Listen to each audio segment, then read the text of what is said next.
Good morning everyone. हम जीवों में जनन रिप्रोडक्शन इन ऑर्गेनिजम्स के बारे में पढ़ रहे हैं, जिसमें पिछले चैप्टर में हमने लैंगिक जनन के बारे में स्टडी किया, जिसमें लैंगिक जनन में हमने युग्मक का फॉर्मेशन निर्माण कैसे होता है, उसका स्थानांतरण कैसे होता है, इसके बारे में जाना। आज हम देखेंगे निषेचन यानी फर्टिलाइजेशन। युग्मक का जब स्थानांतरण हो जाता है, जब मेल गैमीट फीमेल गैमीट तक पहुंच जाता है, उसके बाद जो घटना होती है उसको कहा जाता है फर्टिलाइजेशन। एक्चुअल में युग्मक जब दोनों मिलते हैं, मेल युग्मक और फीमेल युग्मक, male gamete and female gamete जब जुड़ते हैं, मिलते हैं, तो उसको कहते हैं युग्मक संलयन या साइनेगेमी।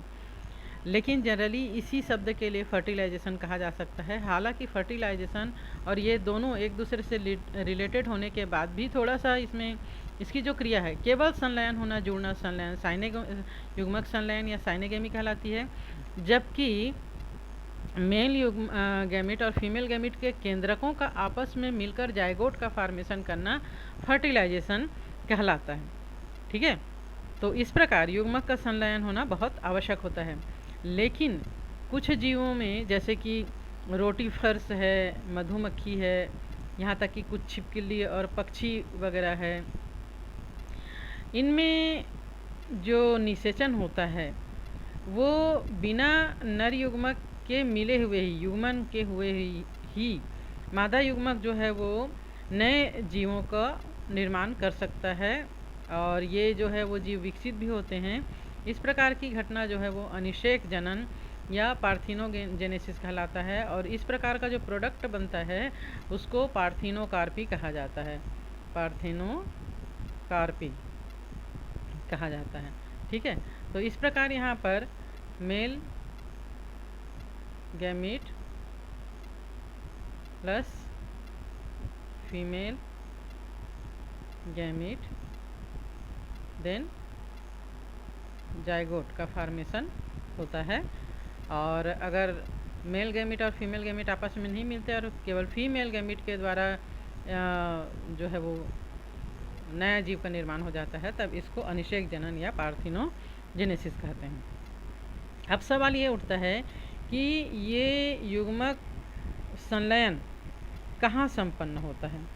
ठीक है, तो अधिकतर जलीय जीवों में, जैसे कि अधिकतर शैवाल है, मछली है, यहाँ तक कि जल स्थलचर प्राणियों में भी युग्मक संलयन जो है वो बाहरी माध्यम में, अर्थात शरीर के बाहर जल में होता है, तब इसे कहते हैं बाह्य निषेचन। ठीक है, एक्सटर्नल फर्टिलाइजेशन कहलाता है, ये बाह्य निषेचन कहलाता है। और बाह्य निषेचन करने वाले जो जीव होते हैं उनके जो लैंगिक समकालीनता इनमें प्रदर्शित कर सकते हैं। चूँकि ये जो है वो बाह्य निषेचन ज़्यादातर जल में हो रहा है, और यहाँ पर दूसरे जीवों से इनको खतरा भी बहुत ज़्यादा है, इसलिए बहुत ज़्यादा युग्मकों का निर्माण की आवश्यकता यहाँ पर होता है। बहुत ज़्यादा युग्मक बनते हैं और इसको जल में बाहर छोड़ दिया जाता है, शरीर के बाहर, जहाँ पर इनमें फर्टिलाइजेशन होता है, और फर्टिलाइजेशन के बाद नए जीवों के निर्माण तक, उनके बढ़ने तक इनको बहुत ज़्यादा दूसरे जीवों से खतरा होता है।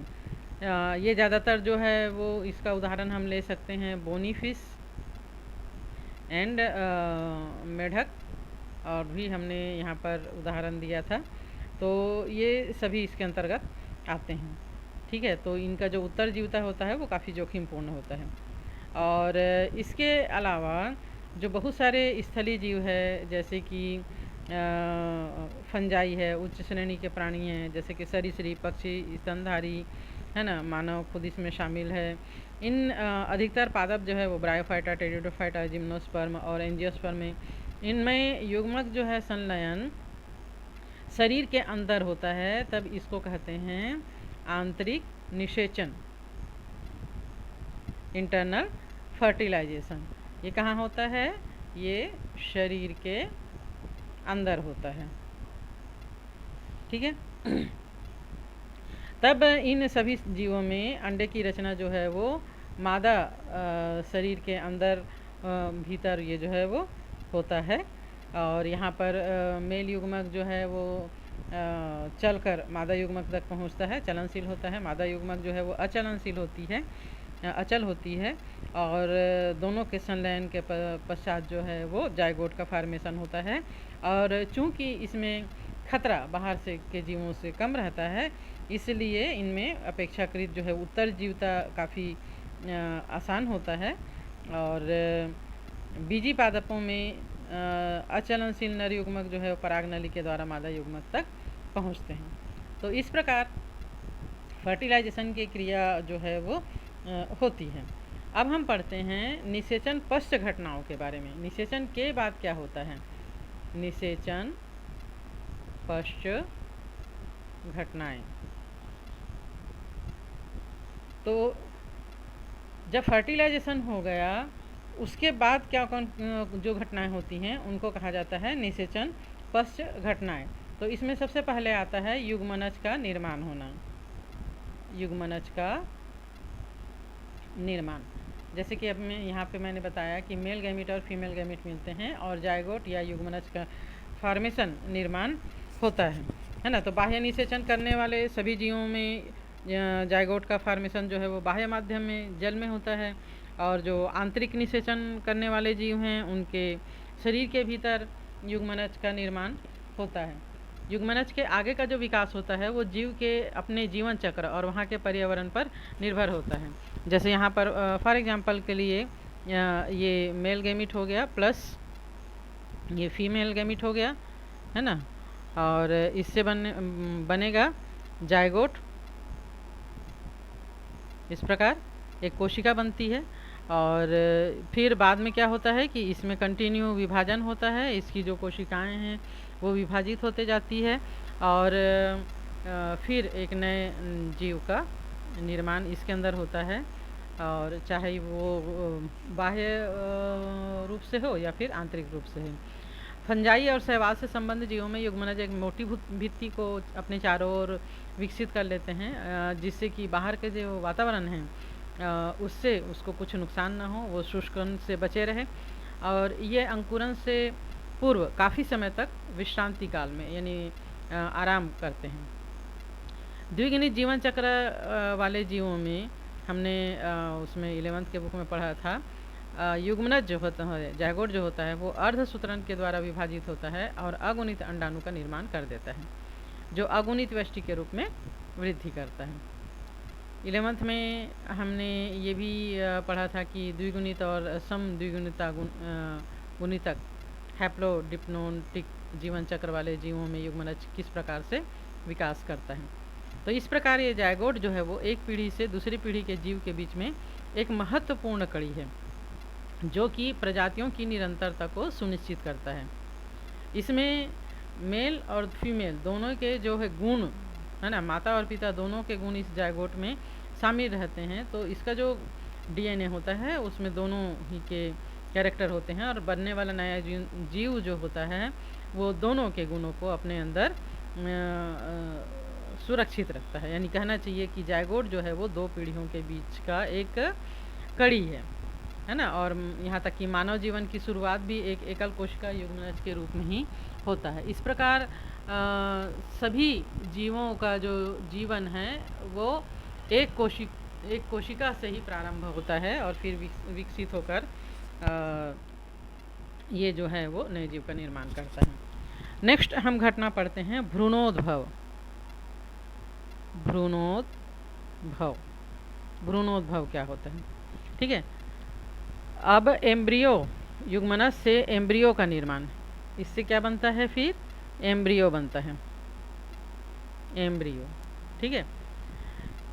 इसके विकास की जो प्रक्रिया है उसको भ्रूणोद्भव कहते हैं। इसके दौरान युग्मनज कोशिका विभाजित यानी समसूत्री विभाजन के द्वारा इसकी कोशिकाएं विभाजित होती है, और इसके बाद फिर इन कोशिकाओं में विभेदीकरण होता है। सभी कोशिकाएं जो हैं वो जिस अंग का निर्माण करना है वहाँ पर ये पहुँच जाते हैं, और फिर ये ऊतक और अंगों की संरचना करते हैं, जिसके कारण नए जीव का निर्माण होता है।